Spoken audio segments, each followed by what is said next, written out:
Y hoy vamos a continuar en el Evangelio de Lucas, en esta serie que hemos estado teniendo titulada Mi lugar en el reino. Específicamente hoy, con este mensaje llamado Mi Señor, estaremos leyendo en Lucas 20, del 20 al 44. Y hay varias razones por las cuales, y ahí nos habíamos quedado, por las cuales aquellos religiosos no querían aceptar la verdad de las enseñanzas de Jesús. No querían aceptarle como dueño. Ellos no estaban produciendo frutos. Ellos no reconocían que Jesús era el Hijo enviado de Dios. Y por estas cosas, lejos de intentar ponerse a cuenta con Jesús, si usted mira el verso 19 conmigo, que no saldrá en pantalla, si usted mira el verso 19 conmigo, en Lucas 20, dice que los escribas y los principales sacerdotes procuraron arrestar a Jesús en aquella misma hora, porque comprendieron que contra ellos había dicho esta parábola. O sea que ellos, lejos de ponerse a cuenta después de toda esta confrontación, ellos decidieron hacer lo que Jesús les había dicho hacía unos segundos en la parábola. Ellos habían dicho: vamos a matar al heredero, al Hijo de Dios, al que tiene autoridad sobre nosotros. Pongámoslo a un lado. Lo que nos está diciendo nos afecta y mucho, y prefiero hacerme el sordo y aniquilarlo y matarlo antes que darle la cara. De manera que ahora estamos listos para leer los versos del 20 al 44. Estaban saliendo ahí en pantalla, pero yo leeré desde la Nueva Biblia de las Américas. Dice así, desde el versículo 20: para sorprender a Jesús en alguna declaración, lo acechaban, enviando espías que fingieran ser justos, y así lo podrían entregar al poder y la autoridad del gobernador. Y le preguntaron: maestro, sabemos que hablas y enseñas rectamente y no te guías por las apariencias, sino que enseñas con verdad el camino de Dios. ¿No es lícito pagar impuestos al César o no? Pero Jesús, percibiendo su astucia, les dijo: traigan un denario. ¿De quién es la imagen y la inscripción que lleva? De César, contestaron. Entonces Jesús les dijo: pues den al César lo que es del César y a Dios lo que es de Dios. Y no podían sorprender a Jesús en palabra alguna delante del pueblo, y maravillados de su respuesta, se callaron.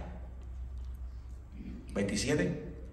Acercándose a él algunos de los saduceos, los que dicen que no hay resurrección, le dijeron: maestro, Moisés nos escribió: si el hermano de alguien muere siendo casado y no deja hijo, que su hermano tome la mujer y levante descendencia a su hermano. Eran pues 7 hermanos, y el primero tomó esposa y murió sin dejar hijos. Y el segundo y el tercero la tomaron, y de la misma manera también los 7, y murieron sin dejar hijos. Por último, murió también la mujer. Por tanto, en la resurrección, ¿de cuál de ellos será esposa la mujer? Porque los 7 la tuvieron por mujer. Jesús le respondió: los hijos de este siglo se casan y son dados en matrimonio, pero los que son tenidos por dignos de alcanzar aquel siglo y la resurrección de entre los muertos, ni se casan ni son dados en matrimonio. Tampoco pueden morir, porque son como los ángeles y son hijos de Dios, siendo hijos de la resurrección. Pero que los muertos resucitan, aún Moisés lo enseñó. En aquel pasaje sobre la zarza ardiendo, donde llama al Señor el Dios de Abraham y Dios de Isaac y Dios de Jacob. Él no es Dios de muertos, sino de vivos, porque todos viven para Él. Algunos de los escribas respondieron: maestro, bien has hablado. Y ya no se atrevían a hacer más preguntas. Entonces Jesús les preguntó: ¿cómo es que dicen que Cristo es el hijo de David? Pues David mismo dice en el libro de los Salmos: el Señor dijo a mi Señor, siéntate a mi diestra hasta que ponga a tus enemigos por estrado de tus pies. David, por tanto, lo llama Señor. ¿Cómo pues es él su hijo? Y después de un intento fallido para cuestionar la autoridad de Jesús, sin rodeos, cuando estudiamos el último domingo, ahora usan el método opuesto, la adulación.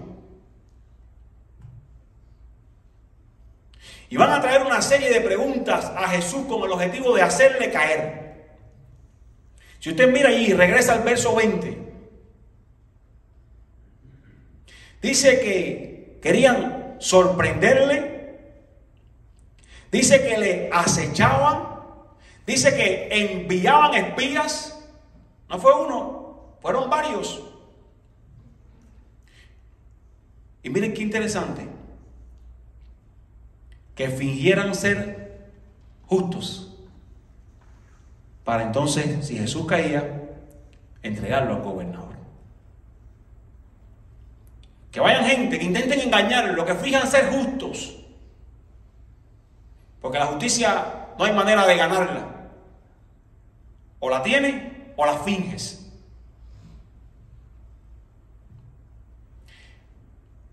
Y estos pretendían ser hombres honorables ante Jesús.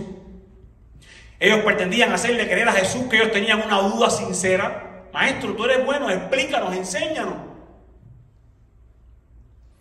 Cuando la verdad era que ellos tenían un criterio bien formado. Ellos tenían la respuesta. Ellos ya tenían su tesis. Pero solo buscaban hacer caer a Jesús con esta serie de preguntas que luego le hicieron.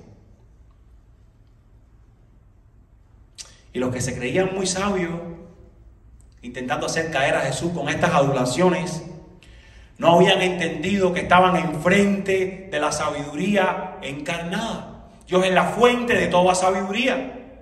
Y Jesús era la sabiduría personada. Y vemos entonces cómo en los siguientes versos, Jesús, que tiene la sabiduría del Señor, una sabiduría que no es de esta tierra, en los siguientes versos Jesús les demuestra a ellos: yo no soy cualquier muchacho, yo no soy cualquier maestro, yo soy el Hijo de Dios.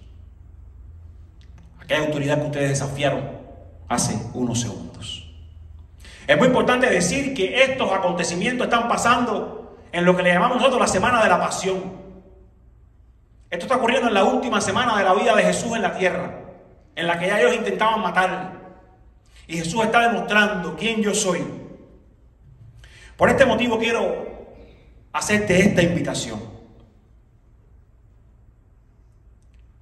Sometamos nuestros criterios ante la sabiduría de nuestro Señor. Sea cual sea el criterio que usted tenga, de teología, de práctica de vida, de eclesiología, de carro, de real estate, de lo que sea, cualquier conocimiento que usted tenga, sométalo ante la sabiduría de ese Señor, porque para eso Él es su Señor, para reinar sobre su vida, para que en cada cosa que usted haga Él sea consultado. Tu palabra no sea la final, sino la de Él. Y usted puede hacer dos cosas ante esta invitación. Usted puede ir una y otra vez sometiendo a Jesús sus pensamientos, sus ideas, sus maneras, sus pensamientos viciados de hacer las cosas. Usted puede ir ante Él y decirle: Dios, quiero que me dirijas. Me he dado cuenta que no puedo. Me he dado cuenta que soy buenísimo haciendo lo mal. Me he dado cuenta que soy un desastre. Y las poquitas cosas que he hecho bien ha sido porque he visto tu mano dirigiendo. Me has puesto incluso personas en mi camino que me han empujado a hacer. Necesito tu sabiduría. No me quiero quedar en mi concepto. No me quiero quedar en lo que alguien me enseñó. Tengo que desaprender y volver a aprender.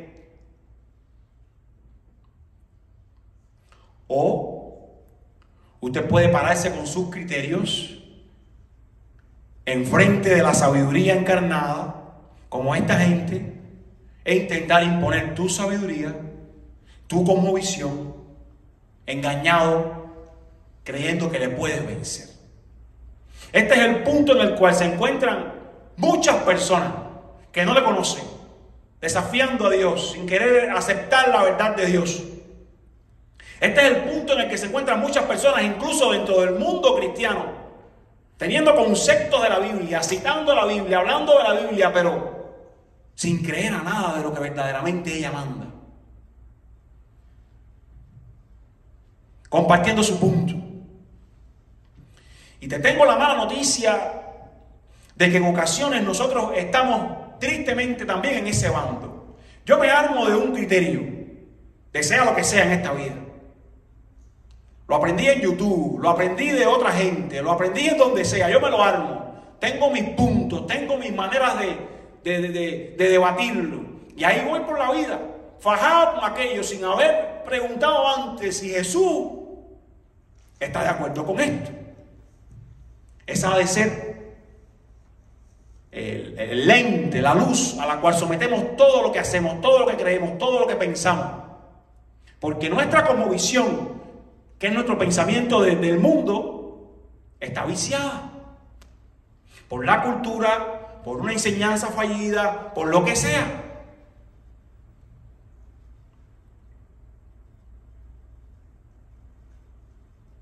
Entonces necesitamos, como pecadores, ya sea que hayamos sido redimidos o no, someternos a la sabiduría de Dios mediante lo que su palabra nos enseña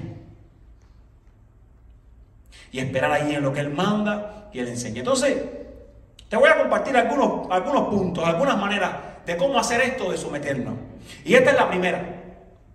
En primer lugar, entendiendo, comprendiendo cuáles son nuestros deberes terrenales y nuestros deberes para con Dios. Esto es lo que Jesús les dice a él, ¿verdad?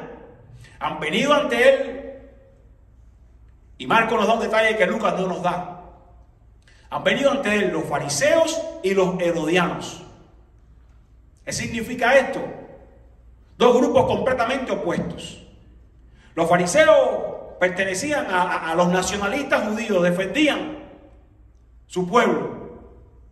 Los herodianos envían a Herodes, a Roma, por tanto eran contrarios.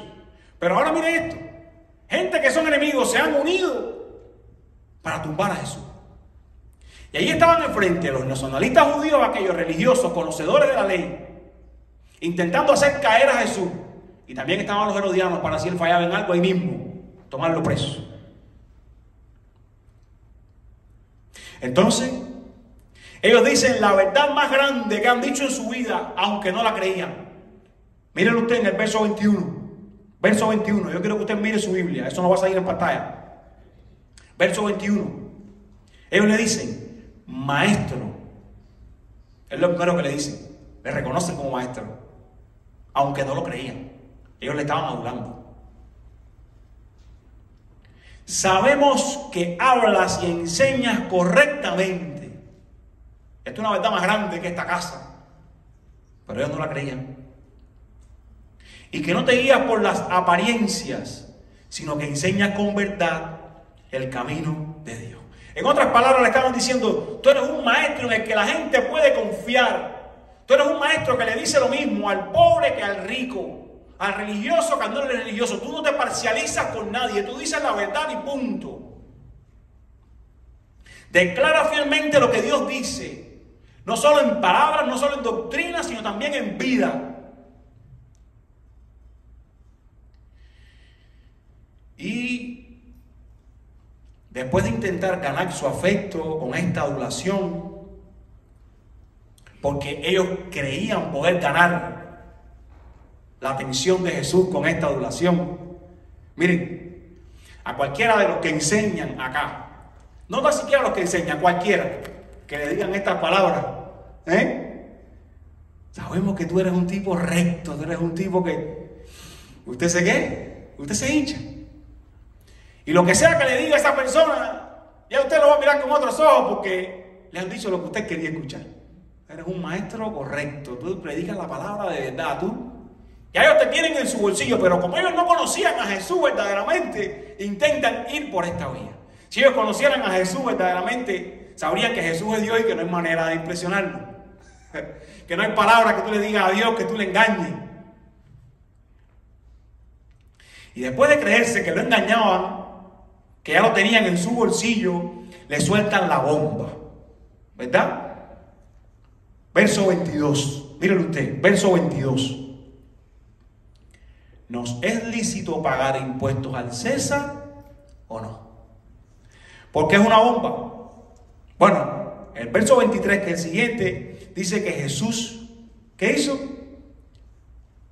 Percibió la astucia de ellos. Esto se dio cuenta de que ellos venían con otras intenciones. Esto sabía que había truco en esta pregunta. ¿Por qué es una bomba? Porque enfrente tenían a los judíos, que si él decía, sí, hay que darla, quizás ellos decían, bueno, al dar ese tributo estamos siendo desleales a Dios. Y por otro lado estaban los herodianos que representaban al gobierno y decían, no la den, ahí mismo lo iban a tomar preso porque él estaba invitando a las personas a oponerse al gobierno. Ahora, la imagen del denario que Jesús les dice, tráiganme un denario, tráiganme una moneda. La imagen del denario tenía por la parte de adelante la foto, la monedita, la foto de Tiberio César. Y decía, divino emperador. En la parte de atrás. Decía, pontífice máximo. Título que poseían los emperadores romanos como la cabeza de la religión romana. En otras palabras, decía, Señor y Salvador. Entonces ya pueden imaginar por qué aquellos judíos se oponían al sistema tributario. La misma moneda que ellos entregaban era una bofetada para ellos, porque estaba violando dos de sus leyes. Amarás solo al Señor tu Dios, no te harás imagen de nada de lo que está encima de la tierra ni debajo de la tierra.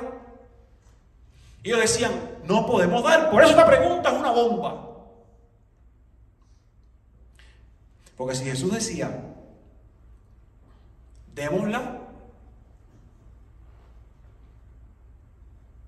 ellos decían, bueno, pues tú estás adorando a todo esto, tú estás siendo desleal a Dios. Y los judíos que le estaban siguiendo se le iban a volver en contra. Si además usted lo mira que estaban en medio de la semana de la Pascua, que estaban celebrando ¿qué? Con la Pascua. ¿Qué se celebraba con la Pascua? La liberación de Egipto. En medio de la semana de la Pascua, en medio de la semana que celebran, hemos sido liberados de los egipcios. Jesús está diciendo, nos debemos al César. Nos doblegamos al César, somos esclavos otra vez al César.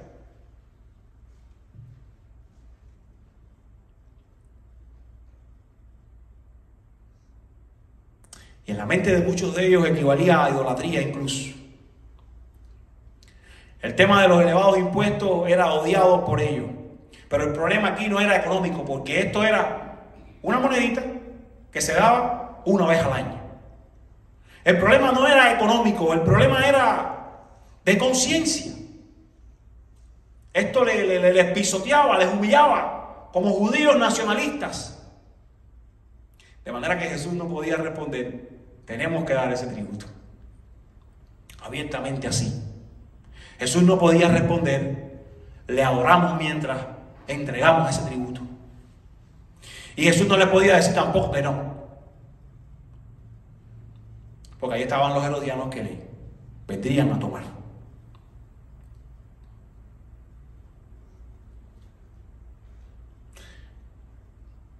Ahora, volviendo una vez más al verso 24 y 25. Jesús les dice, traigan un denario. Y les dice, ¿qué les dice? ¿De quién es la imagen? Y la inscripción que lleva. Y ellos dijeron, ¿de quién? De César. Entonces Jesús le dijo, pues, la idea aquí es, devuelvan al César. Mientras si quieres den, devuelvan al César lo que es del César y a Dios lo que es de Dios. Y Jesucristo estaba reconociendo que los ciudadanos tienen deberes con la sociedad, tienen deberes con el gobierno, tienen deberes con el Estado y tienen deberes para con Dios. Esta frase de devuelvan al César lo que es del César legitimiza el gobierno, lo hace legítimo. Dios ha dado al gobierno como una estructura para que castigue el mal. Si con gobierno es, y estamos viendo tantas catástrofes, tantas cosas en nuestros días, imagínense cómo sería sin gobierno.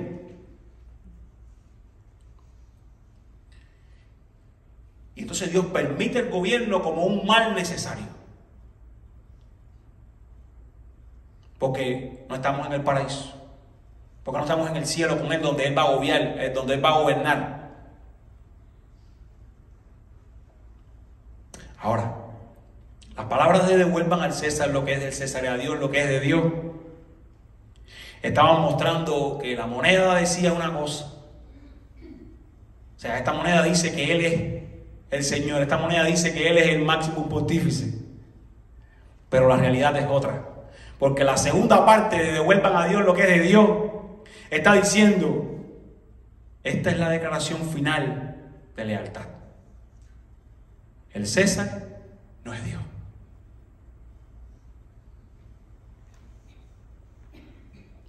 Entonces nos volvemos a preguntar, ¿qué debemos devolver al César? ¿Qué debemos dar al César? Está diciendo el texto. ¿El qué?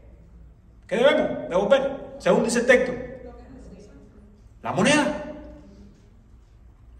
¿Y qué debemos devolver a Dios entonces? Porque dice, devuelvan lo que es al César lo que es del César y a Dios lo que es de Dios. Si al César tenemos que darle su moneda, ¿qué debemos devolver a Dios entonces? Aquello que lleva impresa su imagen. Si aquella moneda tenía impresa la imagen del César y debía ser devuelta a él, la imagen de Dios está impresa ¿en quién? En el hombre. Génesis 1, 26 y 27. Lo vamos a leer. ¿Qué dice? Génesis 1, 26 y 27. Usted tiene que haberlo leído en algún momento, pero yo lo quiero leer para usted igual. Dice, cuando Dios creó al hombre en el huerto del Edén, dice, y dijo Dios, hagamos al hombre a nuestra imagen, conforme a nuestra semejanza, y ejerza dominio sobre los peces del mar, sobre las aves del cielo, sobre los ganados, sobre toda la tierra, y sobre todo reptil que se arrastra sobre la tierra. 27. Dios creó al hombre imagen suya, a imagen de Dios lo creó, varón y hembra lo creó.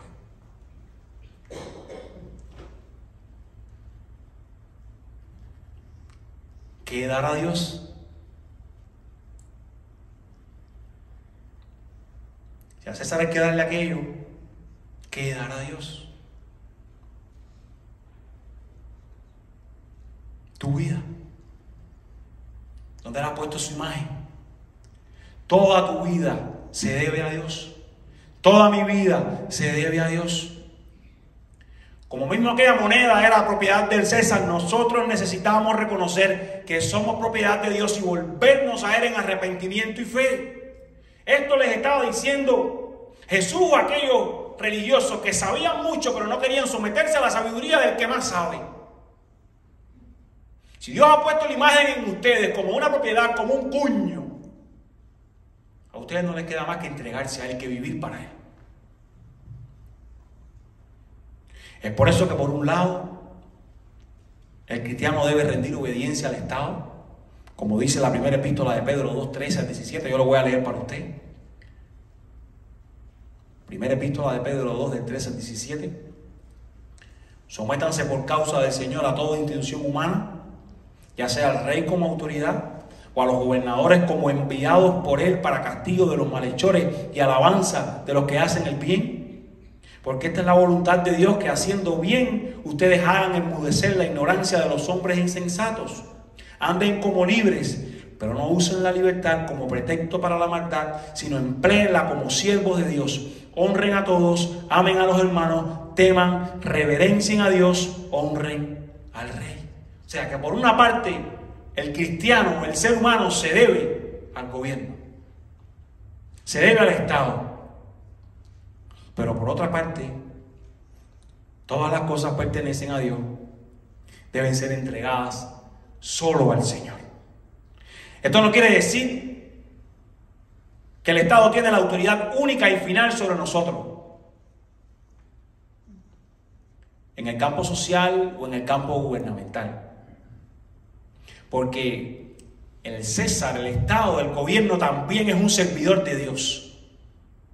Dios está por encima de todas las esferas en esta tierra.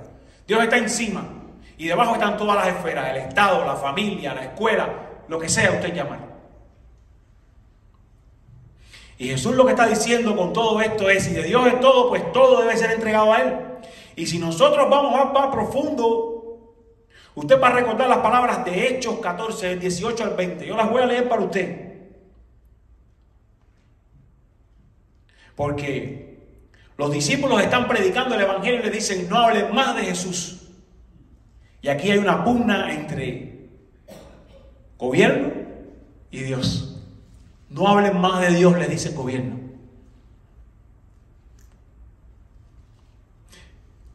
Dice el verso 18, cuando los llamaron, les ordenaron no hablar ni enseñar en el nombre de Jesús. Pero Pedro y Juan les contestaron, ustedes mismos juzguen si es justo delante de Dios obedecer a ustedes en vez de obedecer a Dios. Porque nosotros no podemos dejar de decir lo que hemos oído y lo que hemos visto. Pero después en 5:29 ocurre lo mismo, les vuelven a mandar a callar. Ellos han orado para que Dios les dé de nuevo y poder hablar la palabra. Y vuelven a decir, Pedro y los apóstoles, debemos obedecer a Dios en vez que obedecer a los hombres. Entonces, tenemos cierta sumisión como cristianos, como hombres, al Estado, al gobierno. Hay cosas con las que cumplir en la sociedad. Hay impuestos que pagar. Hay leyes que obedecer. Hay cosas que hacer. No vamos por la vida diciendo, yo soy el hijo del rey del mundo y hago lo que me quiera. No, Dios nos ha sujetado.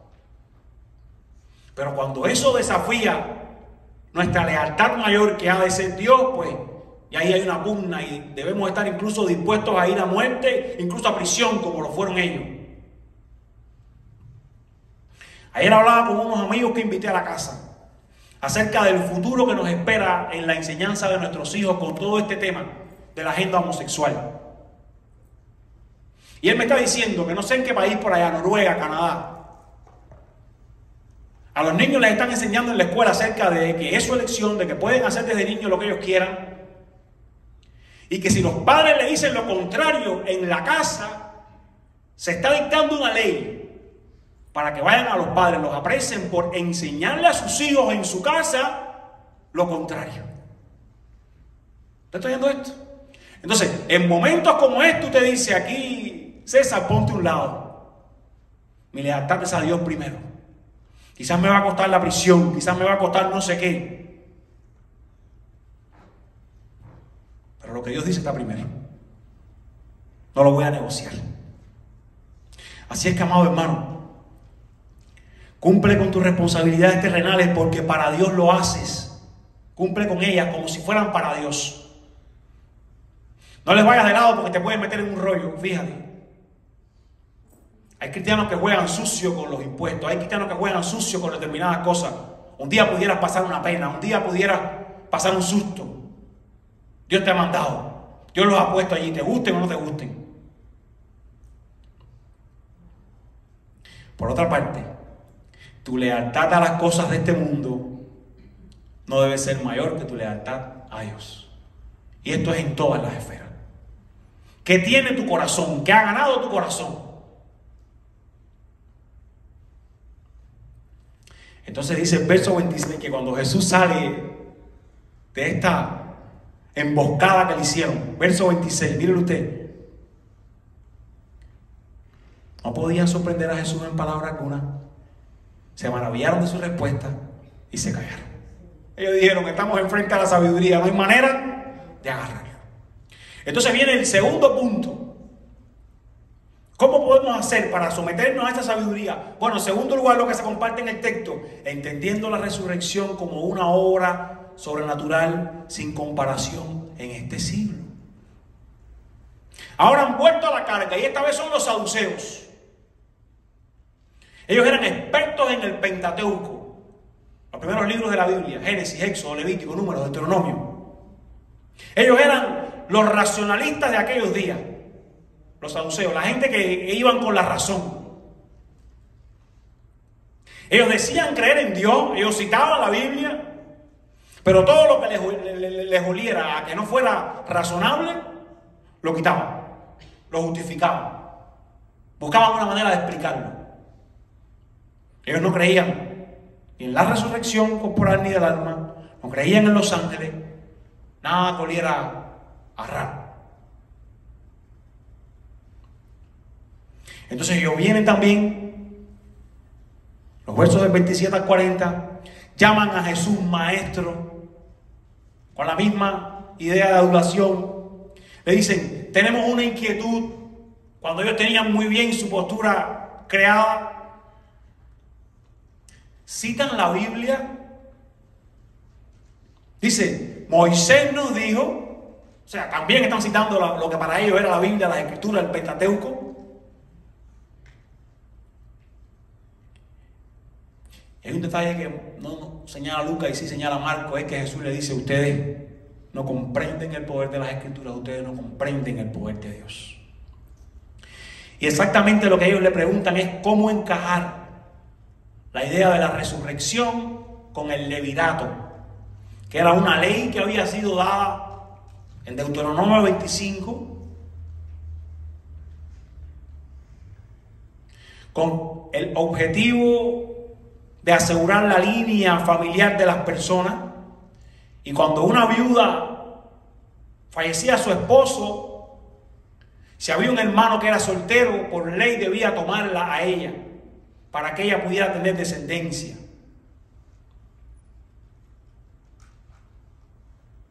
Esto no era obligado, la persona podía incluso negarse, había maneras de que se negara, después quedaba como un escarnio en la sociedad por negarse a esto, pero Deuteronomio 25, de 5 a 10, establece ahí cómo era la manera. Pero ellos traen algo absurdo, magnifican esto, sin comprender el carácter sobrenatural de la resurrección, sin comprender la sabiduría de Dios. Entonces Jesús vuelve a demostrar su sabiduría, incluso les responde más de lo que ellos preguntaron. Jesús les responde la pregunta de la viuda, además les afirma que sí hay resurrección, y además les menciona el tema de los ángeles en el cual ellos no creían. Jesús le dice varias cosas, versos 34 y 35. Este siglo no tiene comparación con aquel, así que quítense de la mente cualquier idea de lo que hoy es para pensar en aquello.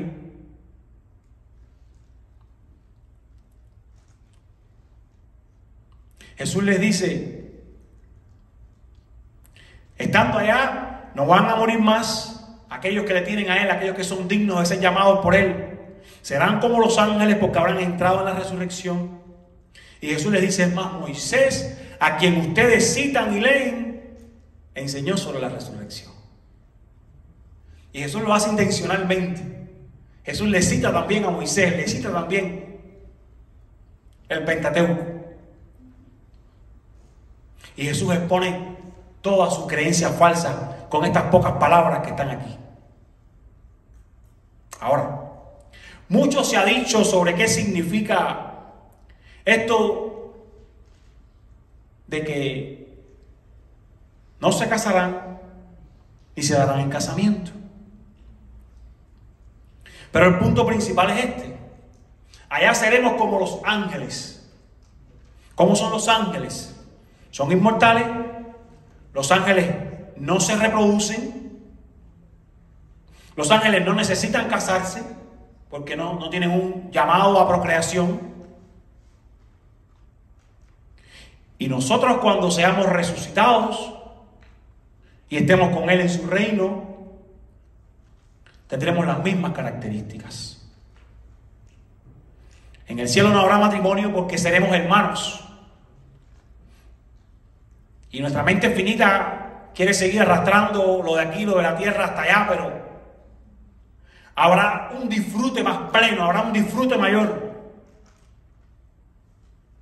El Cordero de Dios siendo adorado por nosotros. En el siglo venidero las cosas serán muy diferentes, serán gloriosas, y esto se lo deja Jesús claro a ellos y lo deja claro para nosotros. Dejen de querer estar pensando en el siglo venidero como en este siglo. Y entonces Jesús aprovecha para enseñarles, también citando la Biblia. Ustedes me van a citar Biblia, yo les cito Biblia. ¿Recuerdan aquel pasaje de la zarza y Moisés? En Éxodo 3:6.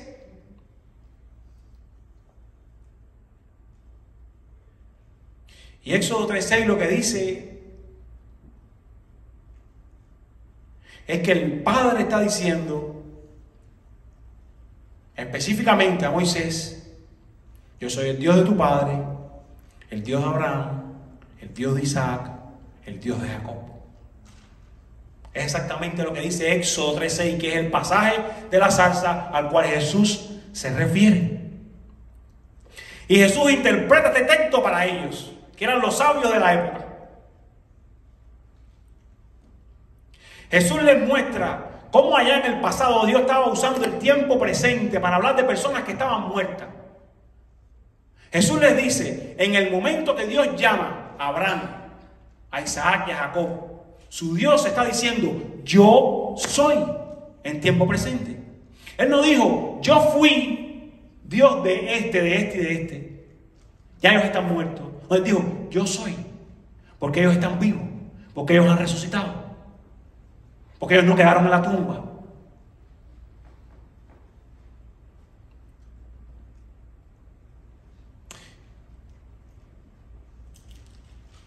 Y aquí mismo, en este texto, cuando Jesús está interpretándolo para ellos, en el verso 38, lo reafirma y dice: el Padre dijo esto de Abraham, de Isaac y de Jacob, porque, versículo 38, Él no es Dios de ¿qué? De muertos, sino de vivos. Y lo reafirma porque dice que ¿qué? Todos viven para Él.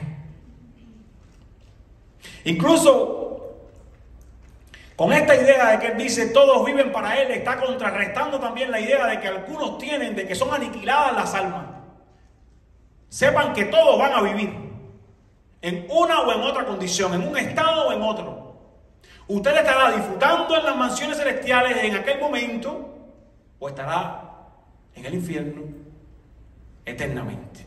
No se aniquila, no se acaba, no hay manera. A Jesús enseñándole aquí. Hay mucho más que podemos hablar sobre ello.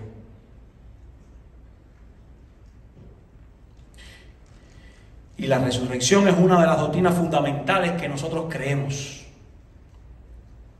El mismo Pablo en Corintios 15, usted lo puede apuntar, leer en casa después, del 16 al 19 lo dice. Dice: porque si los muertos no resucitan, entonces ni siquiera Cristo ha resucitado. Dice Pablo. Y si Cristo no ha resucitado, la fe de ustedes es falsa. Todavía están en sus pecados. Entonces, también los que han dormido, han muerto, en Cristo están perdidos. Si hemos esperado en Cristo para esta vida solamente, somos de todos los hombres los más dignos de lástima. Quienes estamos aquí, hemos de creer que la vida que nos ha dado Cristo no es para pasar un rato aquí en la tierra cantando, predicando, con su compañía. Creemos que seremos resucitados como Cristo fue resucitado. Creemos que hay vida más allá de la muerte. Tristemente, en perdición o en glorificación. Y los versos 39 al 40 nos muestran la misma conclusión ante la sabiduría de Jesús. Dice que no se atrevían a hacerle más preguntas. Era demasiado alto para ellos. Era demasiada sabiduría.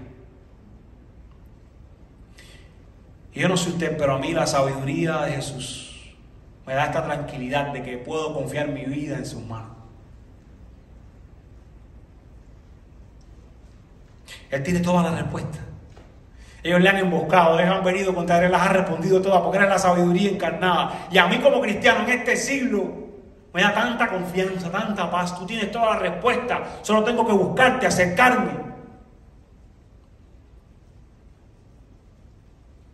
Amado hermano, tu actitud frente a la vida muestre la esperanza eterna y perfecta que tú tienes. No vivamos como si no fuéramos a resucitar. Que la actitud que tenemos ante esta vida, que nuestra predicación, que nuestra enseñanza, que nuestra manera de comportarnos muestre a dónde vamos. No vivamos como estos saduceos sin esperanza. Trabajemos para el reino, que esta vida no es todo lo que hay. Los biles que pagar no es todo lo que hay. El retiro para el cual estamos luchando no es todo lo que hay. Una vez más, todos van a resucitar, pero no todos van a estar en el mismo lugar. La pregunta es, ¿dónde estarás tú? ¿Tienes la seguridad, si mueres mañana, dónde estarás?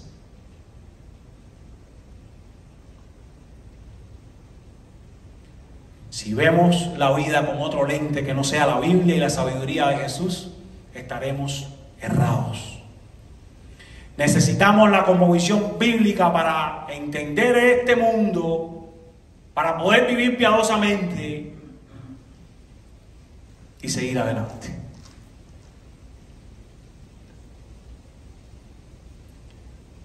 Número 3. Y para terminar, la otra manera de reconocer, de someternos a su sabiduría, es reconociendo la deidad y el señorío de Cristo. Reconociendo que Él es Dios y que Él es Señor y no el César. Y ahora miren esto, qué interesante. Jesús les vira la tortilla, como decimos nosotros. Y ahora es Él quien está haciendo una pregunta que ellos no pueden contestar. Ellos hicieron varias preguntas a la sabiduría personal. Y ahora Jesús les hace una sola pregunta y los desarma. Es como aquel vendaval que vino contra Job cuando él estaba cuestionando determinadas cosas y Dios le dice, ¿dónde estabas tú cuando yo hice los cielos y la tierra? Una sola pregunta de frente a Dios nos desarma. Una sola pregunta de Jesús bastó para que se quedaran callados. Y mire, la intención de Jesús no era hacerles quedar en ridículo. La intención de Jesús era que acabaran de comprender, yo soy el Dios encarnado, me necesitan para que huyan de la ira eterna.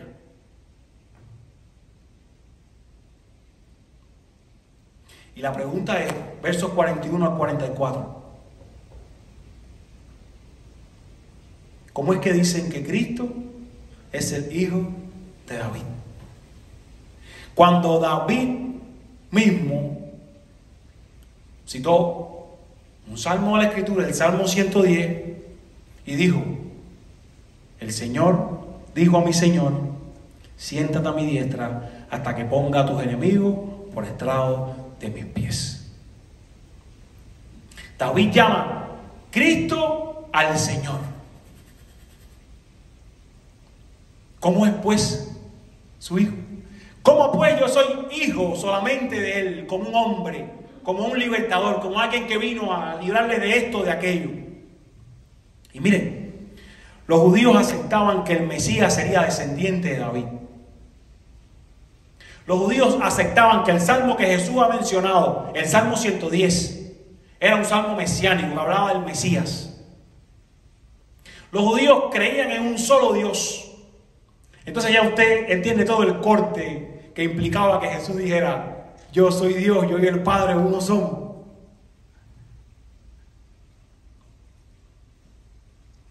Y yo quiero que vayamos hasta el Salmo, vayamos allí, Salmo 110, que fue el Salmo que citó Jesús, que lo puso aquí directamente para ellos.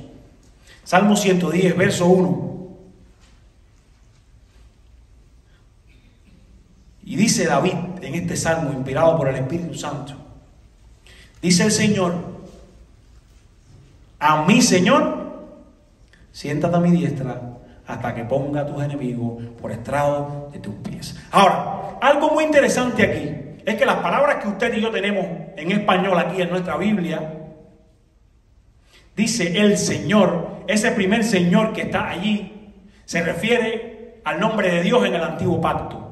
Yahvé, Jehová. O sea, que sería, dice Jehová, a mi Señor, refiriéndose al Padre. Y en la segunda parte, donde se refiere a mi Señor, la palabra original es Adonai, que significa también esto: amo, Señor, dueño. O sea, que para ustedes en español está de una manera, pero en el original la idea es que David ha recibido para escribir esta conversación trinitaria. El Señor, el Padre, Dios el Padre, Jehová, está diciendo al Hijo: siéntate a mi diestra hasta que ponga a tus enemigos por estrado de tus pies. Y David está diciendo: Jehová dijo a mí, Adonai, a mí, Señor. David, siendo quien era, no llamaría mi Señor a cualquier hombre. Se tenía que referir obligatoriamente a Cristo, al Mesías, a Dios encarnado.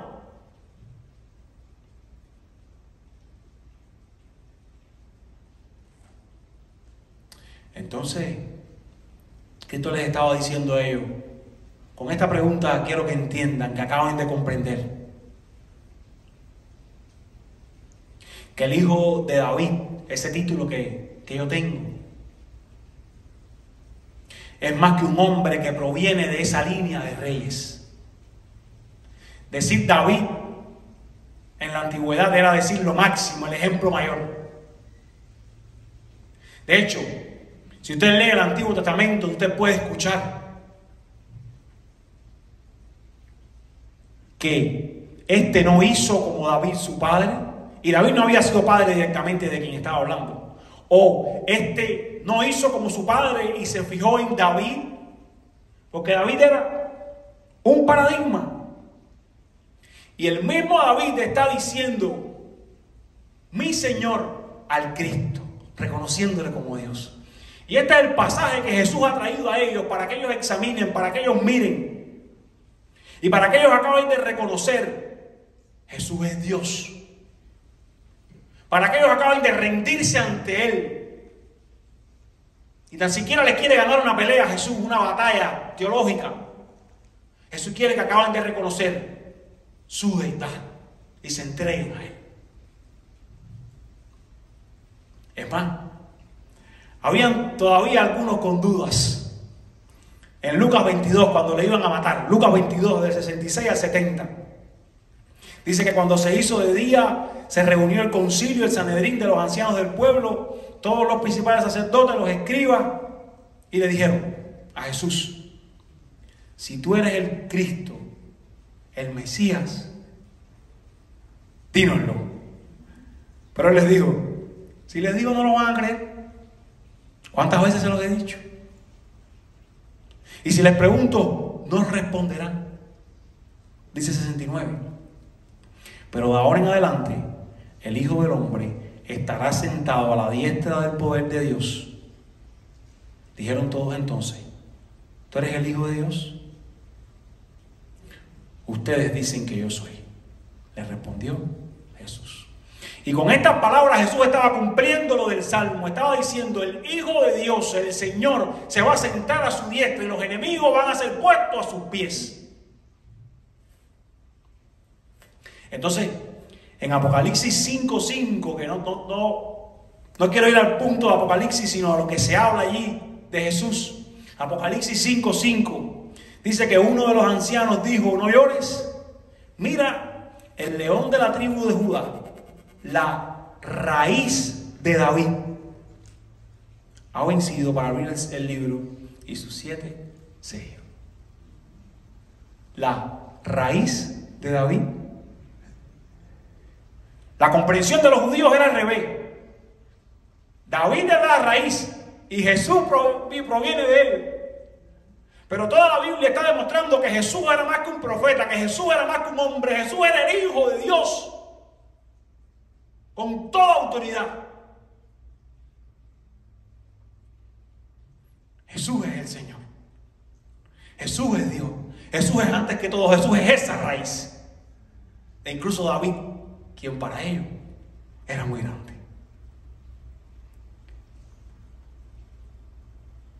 Es por esto que este era el mensaje que predicaban los apóstoles en el libro de los Hechos. Ellos están predicando Hechos 2:36, un sermón muy popular. Está diciendo: sepa pues con certeza toda la casa de Israel que este Jesús a quien ustedes crucificaron, Dios lo ha hecho Señor y Cristo. Pero usted tiene que haber leído alguna vez Filipenses 2, de 5 al 11.